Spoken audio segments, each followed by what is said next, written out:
ଜୀବନରେ ଦୁଃଖ କଷ୍ଟ ମଣିଷକୁ ଅନେକ ସହି ସହି ଆସିଥାଏ। ହେଲେ ଯେ ଦୁଃଖ କଷ୍ଟ ମଣିଷକୁ ଅଧିକ ସୁଖ ସେମିତି ଦେଇଥାଏ, ସେ ଦୁଃଖ କଷ୍ଟକୁ ମଣିଷ ଜୀବନ ସାରା ଭୁଲିପାରେ ନାହିଁ।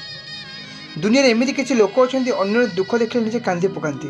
ଆଉ ଏଇ ଦୁନିଆରେ ଏମିତି ବି କିଛି ଲୋକ ଅଛନ୍ତି, ସୁଖ ଦେବା ବଦଳରେ ଦୁଃଖ ବି ଦେଇଥାନ୍ତି। ଜୀବନରେ ମଣିଷ ସବୁକିଛି ସହି ସହି ଆଉ ସବୁକିଛି ଭୁଲିଯାଏ, ହେଲେ କାହାଠୁ ପାଇଥିବା ଧୋକା ଆଉ ପ୍ରତାରଣା ଜୀବନ ସାରା କେବେ ଭୁଲିପାରେନି। ପ୍ରତ୍ୟେକ ମୁହୂର୍ତ୍ତରେ ମନେ ପଡ଼ିଯାଏ। ଜୀବନରେ ଦୁଃଖ କଷ୍ଟ ମଣିଷକୁ ସିନା ଯନ୍ତ୍ରଣା ଦିଏ, ହେଲେ ଭବିଷ୍ୟତ ପାଇଁ ମଣିଷକୁ ମଜବୁତ କରାଇଥାଏ। ସେ କଷ୍ଟ ନୁହେଁ, ଜୀବନରେ ଅନେକ ଗୁଡ଼ିଏ ଶିକ୍ଷା ଦେଇଥାଏ।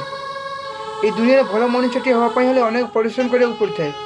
ସମୟ ଅନୁସାରେ ଚାଲିବାକୁ ପାଇଁ ନିଜକୁ ବୁଝାଇ ବି ନେଇଥାଏ।